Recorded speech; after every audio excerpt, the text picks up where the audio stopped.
Things are going to change. Donald Trump is president of the United States once again, and this means that borders around the world could be dramatically impacted by the decisions he'll make. Based on what Trump has said in the past and what he says he's planning to do in the future, here's my best guess on how a second Trump presidency will impact global borders. This is going to be a lot, so buckle up. Speaking of changing borders, today's video is sponsored by Conflict of Nations, the free online PvP strategy game. In Conflict of Nations, you can choose a real country to lead during World War III and fight up to 128 other players in real time. Declare war, forge alliances, and engage in epic battles to take over the world. And you can seamlessly take the game on the go whenever you need with the mobile app. So there's no excuse for leaving your country undefended. With this sponsorship, you can get an exclusive gift. Just click the link in the description to get 13,000 gold coins and 1 month premium subscription for free. This offer is only available for 30 days, so don't miss out.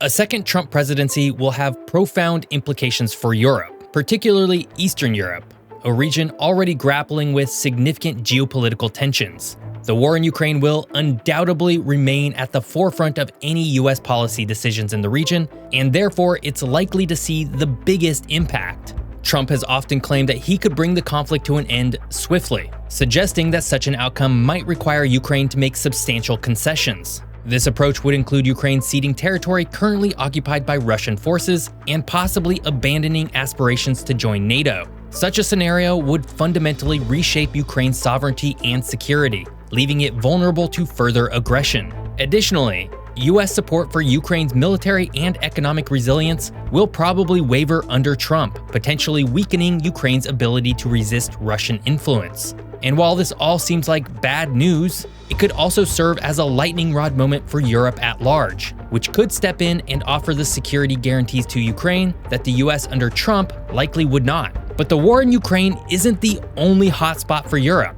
Moldova, a small country bordering Ukraine with long-standing vulnerabilities to Russian influence, will also likely be significantly impacted. The breakaway region of Transnistria, supported by Russian forces and acting as a de facto Russian enclave, represents a persistent source of instability for the country. A Trump administration's focus on transactional diplomacy will deprioritize Moldova's integration into Western structures, leaving it more exposed to Russia. Trump's lack of motivation to support Ukraine will likely embolden Russian efforts to destabilize Moldova and potentially turn the country into a puppet state to Moscow, or outright invade it altogether. Moving northward, the Baltic states of Estonia, Latvia, and Lithuania, as well as Finland, are also looking at a concerning arrangement under a second Trump presidency.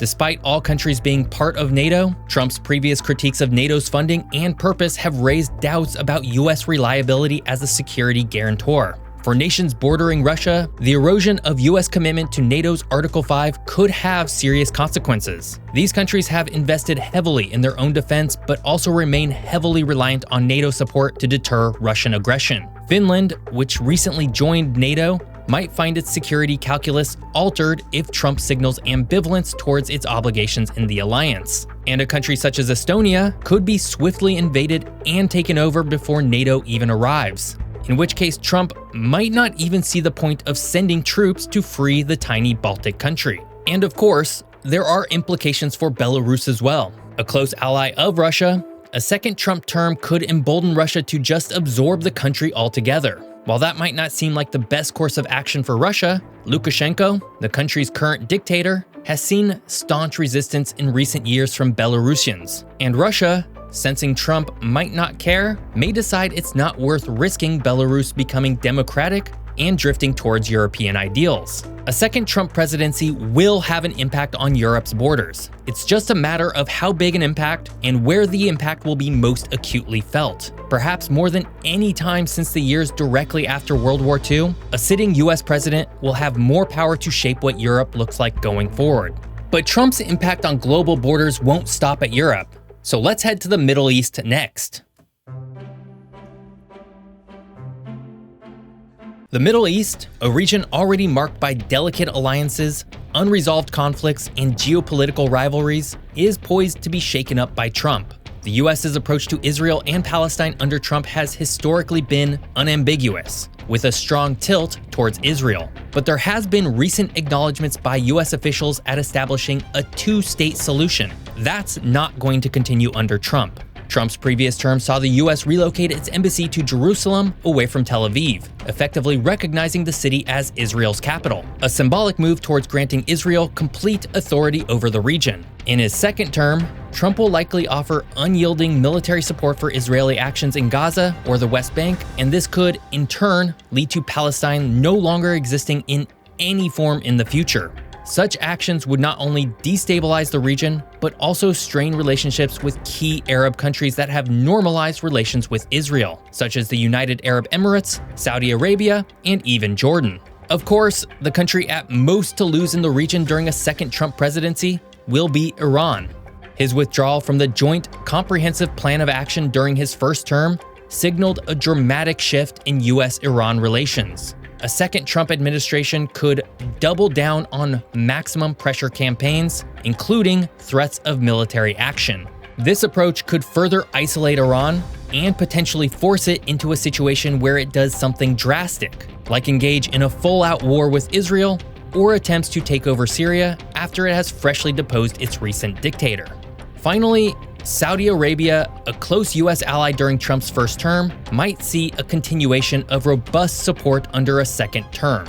After all, the Trump Organization just recently announced that they will partner with and build 2 new skyscrapers in Saudi Arabia, one in Riyadh and the other in Jeddah.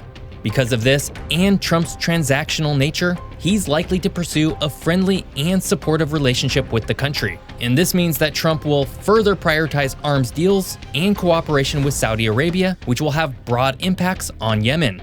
With a Houthi-controlled Yemen that is known for firing at US ships traversing the Gulf of Aden and the Red Sea, Saudi Arabia might find it's more lucrative for them to re-engage in that country's long-standing civil issues. And that could have huge impacts on the future existence of Yemen. Trump has clear favorites in the Middle East, namely Israel and Saudi Arabia. And this undoubtedly means he'll want to have a hand in who ultimately has control of the region in the future. But now let's head over to another global hotspot, East Asia. Trump does not like China, and this means Trump will have a big say in how much of an influence China ultimately has on its nearest neighbors. During his first term, he ignited a trade war with China, which set the tone for a confrontation. His second term will be an escalation of both economic and military actions against the country. In particular, the Taiwan Strait will be a flashpoint between the US and China. In the past, Trump has signaled overt support for Taiwan, including arms sales and high-profile diplomatic gestures. A recent article out of the Global Taiwan Institute further suggests a strengthening of support under a second Trump presidency. This is especially interesting because, should things heat up enough between the two countries, there are likely a couple different border-changing results here. The first is that, sensing more military aid coming from the United States to Taiwan, China decides to act against the island and potentially absorb it into its country, likely after a long and bitter war. In this scenario, Taiwan would cease to exist in the way we know it today. But the second result is quite different. With an increase in tensions between the US and China, Trump could decide to fully recognize Taiwan as an independent country and pivot away from China entirely. In this way, Taiwan would become more relevant than ever, and its borders would be even harder to diminish on the global stage. Of course, though, Taiwan isn't the only flashpoint in the region between the US and China. The South China Sea dispute, centered on China's 9-line claim, will intensify US involvement. Trump's administration had already increased freedom of navigation operations in the region during his first term, challenging China's expansive territorial claims. A second term will bring an even more aggressive stance, further aligning with regional allies like the Philippines and Vietnam.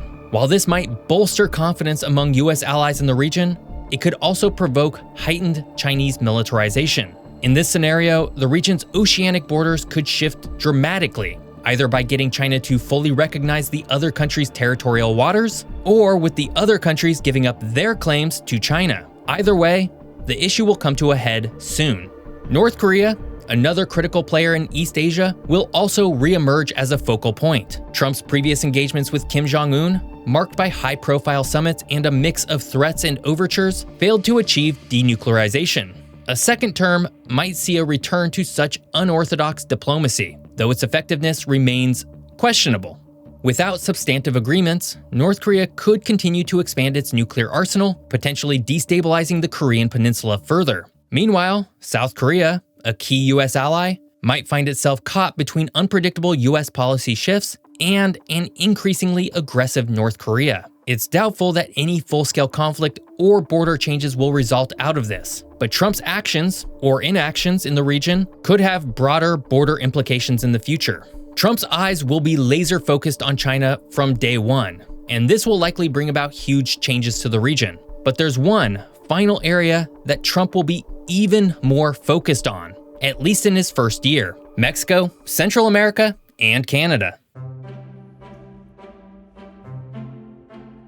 Throughout his campaign, Trump promised to fix immigration in the United States by not only hardening the border with Mexico, but by changing everything all the way down to Colombia. Policies such as Remain in Mexico, which require asylum seekers to stay in Mexico while their claims are processed, will probably see a return, further straining US-Mexico relations and placing additional burdens on Mexican border towns. This won't be an actual border change, but it will have the most profound impact for Americans than any of the actual border changes in the world, because it will directly impact the freedom and movement of goods and people. But this will have a domino effect all the way down. Trump's approach to immigration often emphasized deterrence through punitive measures, including threats to cut aid to countries like Guatemala, Honduras, and El Salvador, unless they curtailed northbound migration. A second Trump term will revive such policies, enhancing the challenges faced by these same countries. In a weird way, this would actually increase migration, as the lack of aid to these countries forces more people to seek money in the north. This anti-immigration ripple effect could extend as far south as Panama and Colombia, two countries that deal with the current Darien Gap migration pattern that sees migrants from all over the Caribbean and South America, primarily Venezuela, fly into Colombia to begin their trek north. Finally, Canada will also feel the heat from a second Trump presidency. While the US-Canada border probably won't change, Trump's past focus on renegotiating trade agreements, such as the United States-Mexico-Canada agreement, will likely lead to tensions with Canada. And this will see renewed pressure on Canada to align more closely with US trade and immigration policies, potentially straining what is traditionally a strong bilateral relationship. Of course, I also have to bring up the recent remarks by Trump where he's been calling Justin Trudeau, the Prime Minister of the independent country of Canada, a governor, and Canada itself, a state. In some ways, it's easy to write this off, as Trump is known for his verbal mishaps and exaggerations. But this is also something Canadians should be concerned about. While I don't believe Canada will ever become a state within the United States, it does appear that Trump is looking at Canada as somewhat of an extension of the US. And if he feels like he has full control over the US, then he'll feel the same way about Canada. Where that goes, I honestly can't say. Now, all this said, one border in North America that I don't foresee changing under a second Trump presidency is Greenland's. During his first term, Trump overtly attempted to buy Greenland from Denmark. But while Trump was confident he could negotiate a deal with Denmark, the end result was that Greenland is no closer to being part of the United States today than it was 20 years ago. And given the staunch resistance to any such idea from both Greenlanders and Denmark itself, I don't see Trump in his second term having any more luck. So I originally wrote and produced this video between December 23rd, 2024 and January 3rd, 2025, which means a lot has happened since then, mostly regarding Trump's recent comments around Greenland and Panama. So I figured I'd just add a bit more context here at the end. Since the new year, Trump has really doubled down on Greenland specifically. I guess he probably sees it as a failure on his part during his first term. Regardless, he said some pretty unhinged things, such as suggesting he'd use force to take Greenland and the Panama Canal. And he sent his son Donald Trump Jr. to Greenland to do something. I'm not really sure what.